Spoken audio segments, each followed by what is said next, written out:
A última informação desse vídeo é uma verdadeira cravada e o Oda precisa fazer isso. Enfim, não foi uma, nem duas, três ou quatro. O capítulo 1095 confirmou e encaminhou para confirmação mais de 10 teorias do canal. Quem duvidava que a gente tinha um zap do Oda, agora não duvida mais. God Valley ser do West Blue foi uma teoria original nossa, elaborada pelo nosso chapa Marco. Garlin ser o pai do Shanks já era um gabarito para toda a comunidade. Dragon Marinheiro pode aparecer no próximo capítulo e muitas outras especulações bombásticas. E o mais legal disso tudo é, novas teorias surgem através da confirmação de todas essas. Por isso, nesse vídeo, eu vou trazer muita novidade maneira. Muito detalhe que eu tenho certeza que você vai gostar e ainda não viu em nenhum outro lugar. Vamos ver como Oda tá criando o inimigo perfeito pro Dragon, como o exército revolucionário e o da libertação foi criado e inspirado em Nika, como a Bíblia do Kuma pode conter textos sagrados e segredos sobre o Deus do Sol, como o Crocodile teria uma participação importante nos eventos de God Valley, como Rocks the Bug é mais real do que nunca. Quais são os novos membros dos Piratas Rocks que podem aparecer como Kureha, Shaq e Moria, e vamos se ligar na fruta mais importante dentro dos 6 baús. Buda, Guragura, Uou no Mi modelo dragão azul, não. A que explica o verdadeiro propósito de Rocks the Shebek ter ido a God Valley, que inclusive, ao meu ver, com as informações nesse capítulo aí, ganhou ainda mais probabilidade de ser a tão sonhada Cidade Esmeralda mencionada por Bellamy. Mas e aí? O robozão vai tancar Saturno? Bonney é a nova Mugiwara? Zunisha era um bucaneiro e o crime dessa raça é o que ele cometeu? Vem descobrir tudo isso e muito mais nesse vídeo, como um detalhe da criação do Zoro e, claro, essa menção absurda feita no capítulo 434. Barba Branca, na realidade, está se referindo a Garlin e a cicatriz que ele recebeu nos eventos de God Valley. Então vamos dar uma passada rápida no capítulo e comentar sobre alguns pontos importantes que eu notei durante a leitura e também durante a releitura. Eu posso te garantir, como eu falei na introdução, que tem muita coisa incrível e que você ainda não viu em nenhum outro lugar. Eu sou o Lipe, deixa aquele like bacana, se inscreve no canal se não é inscrito e vem comigo para esse vídeo.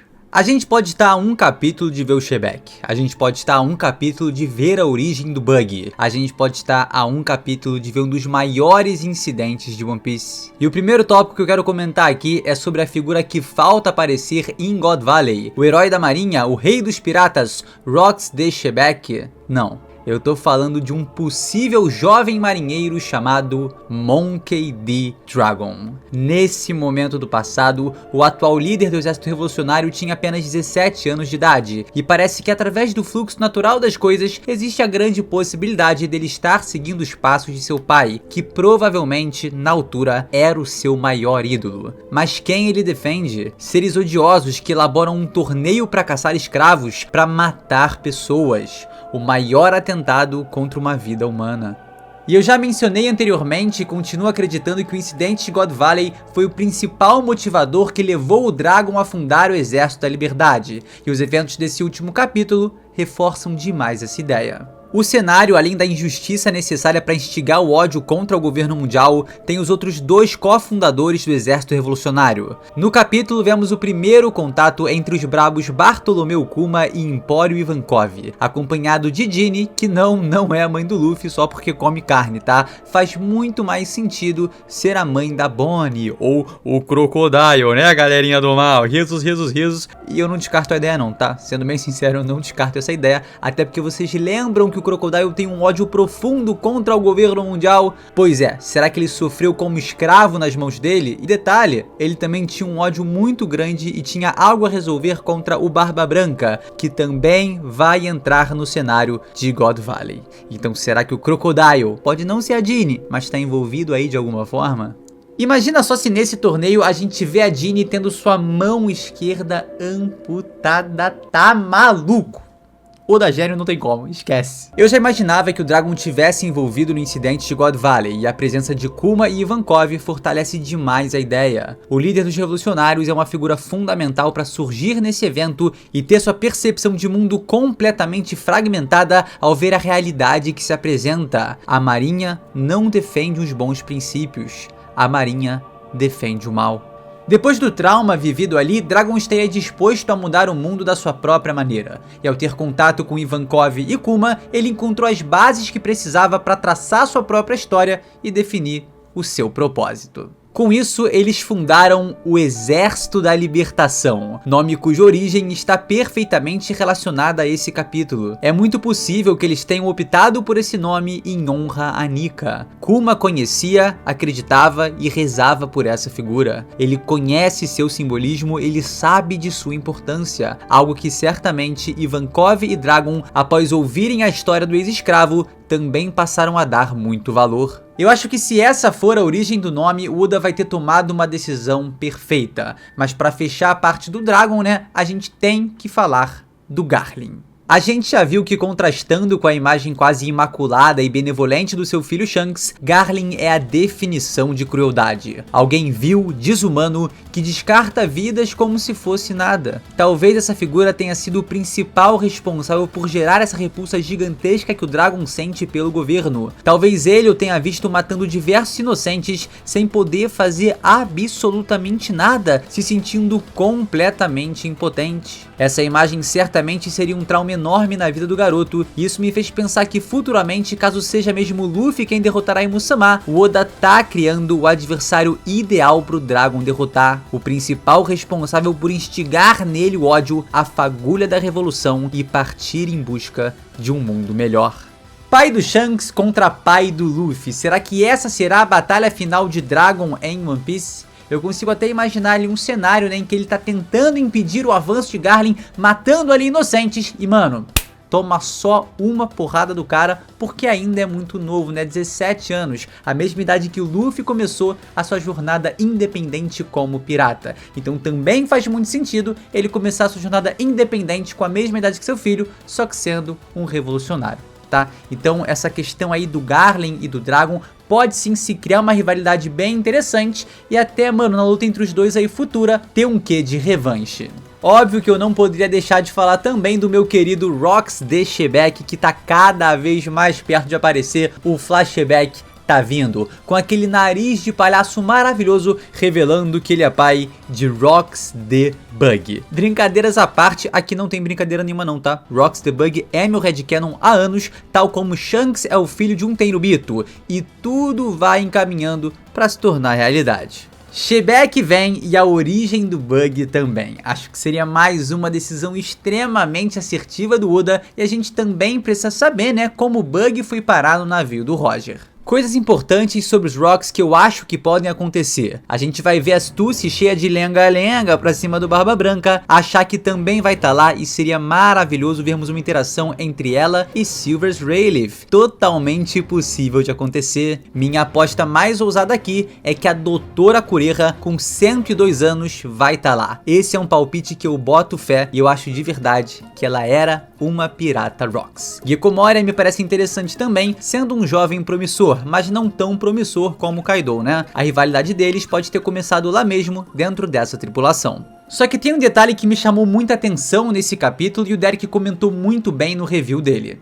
Os 6 baús contendo os prêmios do torneio. Todo mundo aqui já sabe que pelo menos um deles ali, né, tem sim uma Akuma no Mi mitológica, provavelmente a do Kaido. Pelo menos é o que muita gente tá achando, né, e faz sentido pra caramba. Mas como são 6, a gente consegue expandir o pensamento e ir mais além. Será que foi aí que o Garp conseguiu a fruta de Buda e deu pro Sengoku porque não queria uma Akuma no Mi? Será que foi lá onde o Barba Branca conseguiu os poderes da Gura Gura no Mi? A fruta do Yamato também veio de lá? Os poderes de Dragon foram consumados em God Valley. Todas essas caixas, todos esses baús de tesouro podem conter frutas extremamente poderosas e diversos personagens incríveis podem ter seus poderes originados dali. Até a Tori Tori no Mi, né, da Fênix, apesar de eu acreditar que seria muito mais legal se a gente fosse lá pro flashback do Reino Antigo e tivesse simplesmente um cara com a mesma aparência do Marco, com outro nome, como se ele fosse desde sempre o primeiro usuário dessa fruta. Sem que o Oda precise explicar nada pra gente, só de ter um cara com a aparência do Marco ali e que pudesse usar os poderes da fruta, já entenderíamos tudo sem nada precisar ser dito.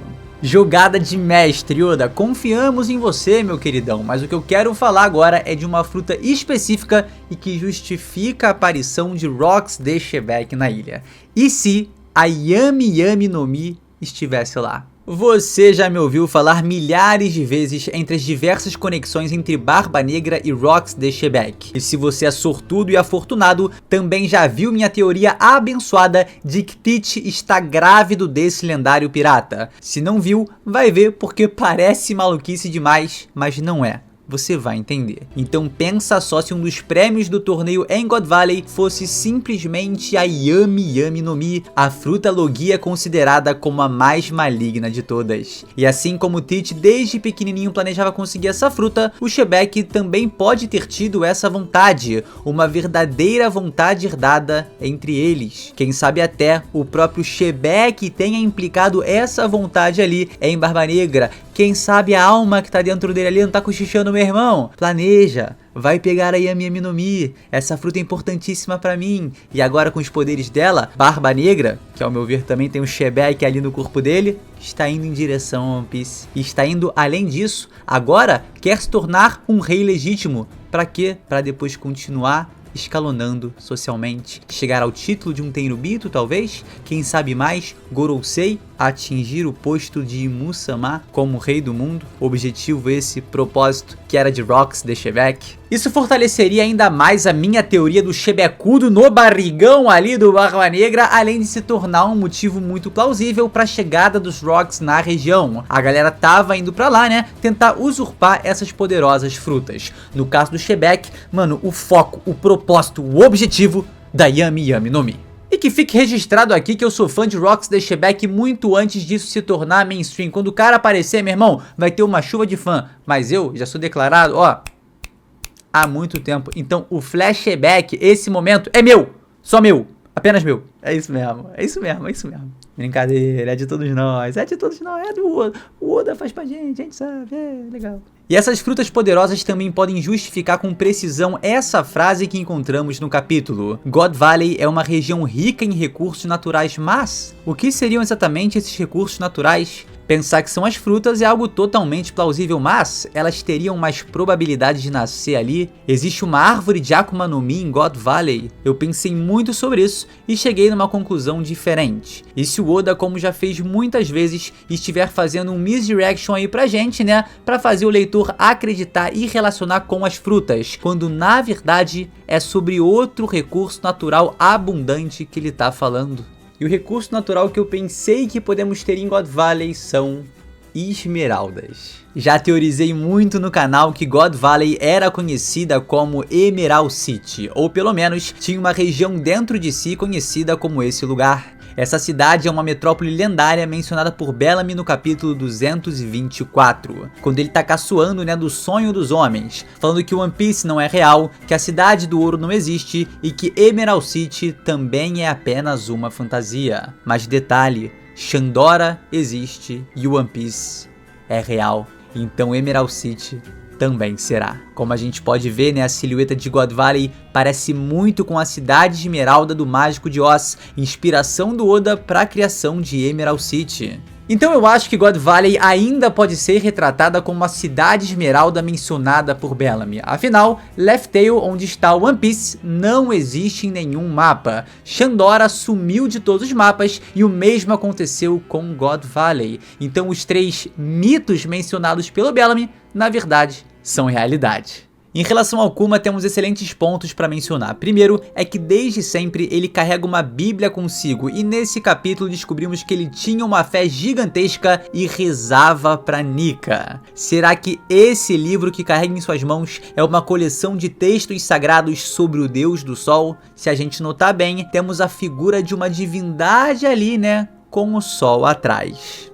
Eu já levantei essa possibilidade em outro vídeo e esse capítulo vem pra reforçar muito a ideia, sem sacanagem nenhuma, tá? Eu acho que esse foi o capítulo na história de One Piece que mais contribuiu pra várias teorias que a gente já levantou aqui desde o início do canal. Isso é muito legal, né? É muito legal ver várias delas ganhando força e que mesmo dentro do que a gente pode prever, do que a gente já espera ali, Oda continua criando muita coisa interessante com muita maestria, trazendo mais nuances e mais significado.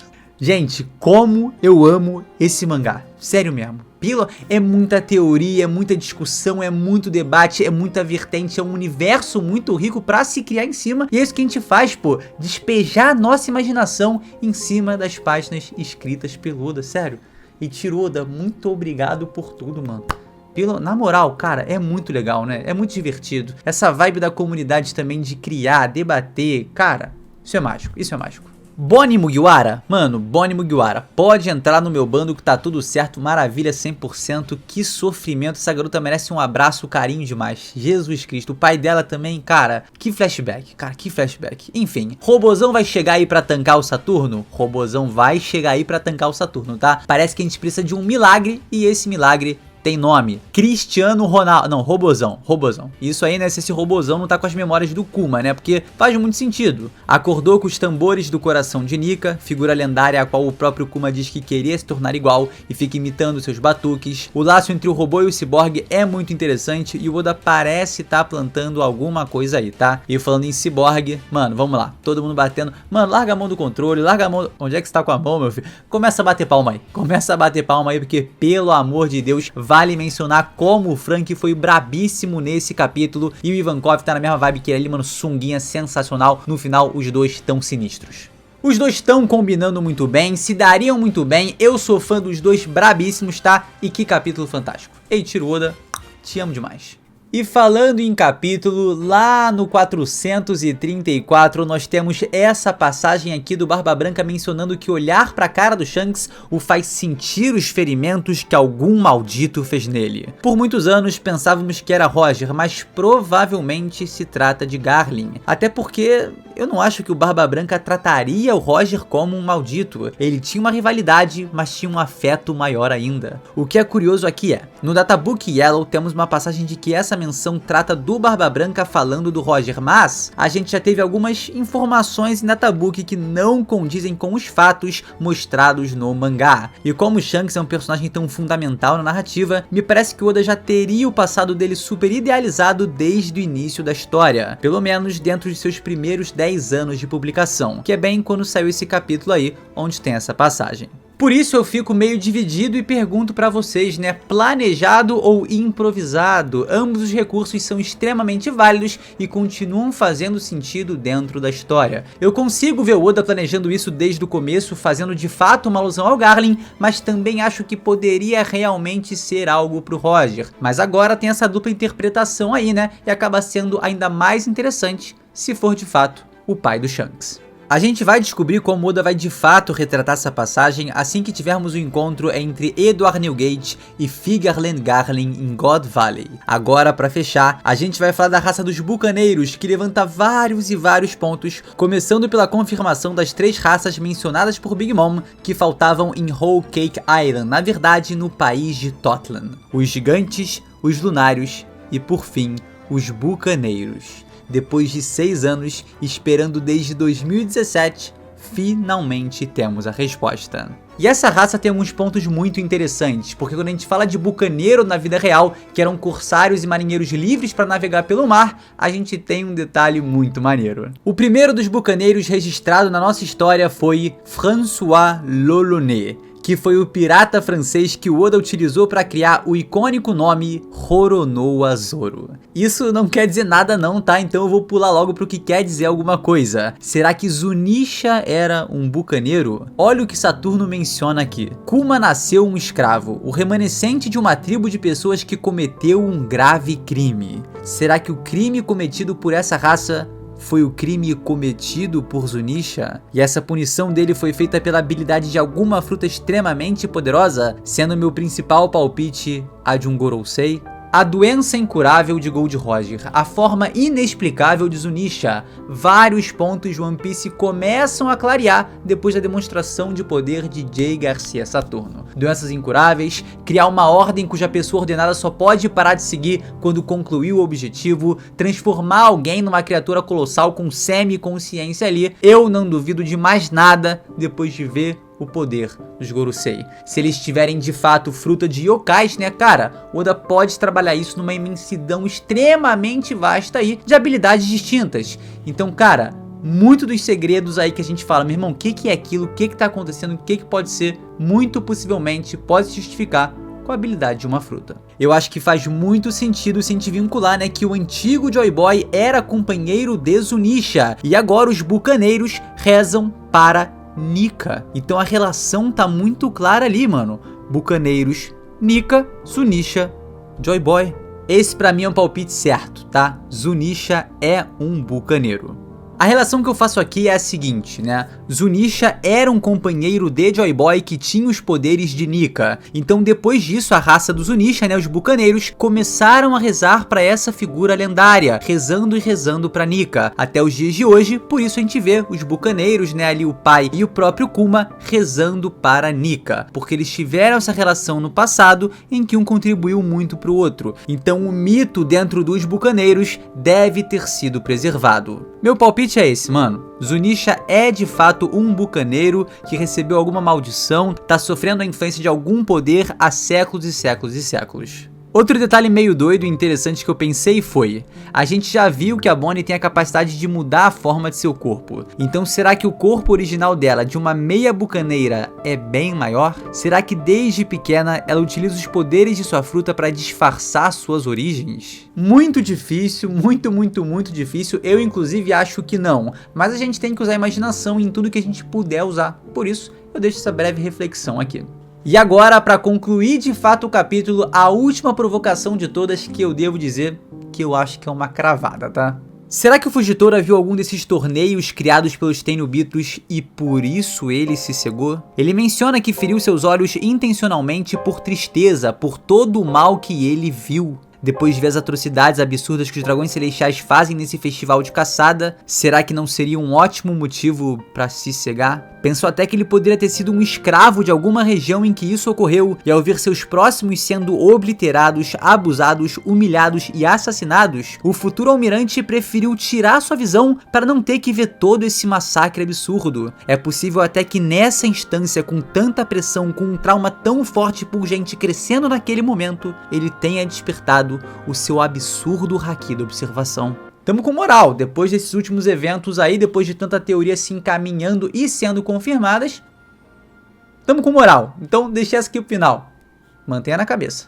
Agora deixa anotado aí, tá? O passado do Fujitora, tal como o do Kuma, vai ser um dos mais sofridos de todo One Piece. E é nessa vibe gostosa que eu encerro esse vídeo, meus queridos. Espero de verdade que você aí tenha gostado, tá? A gente pode ver que várias teorias se encaminham para confirmação, várias novas vão surgindo e o debate, a discussão acerca dessa obra tão maravilhosa jamais pode parar. Vamos continuar discutindo, vamos continuar criando teoria, vamos fazer essa comunidade movimentar, que isso é One Piece.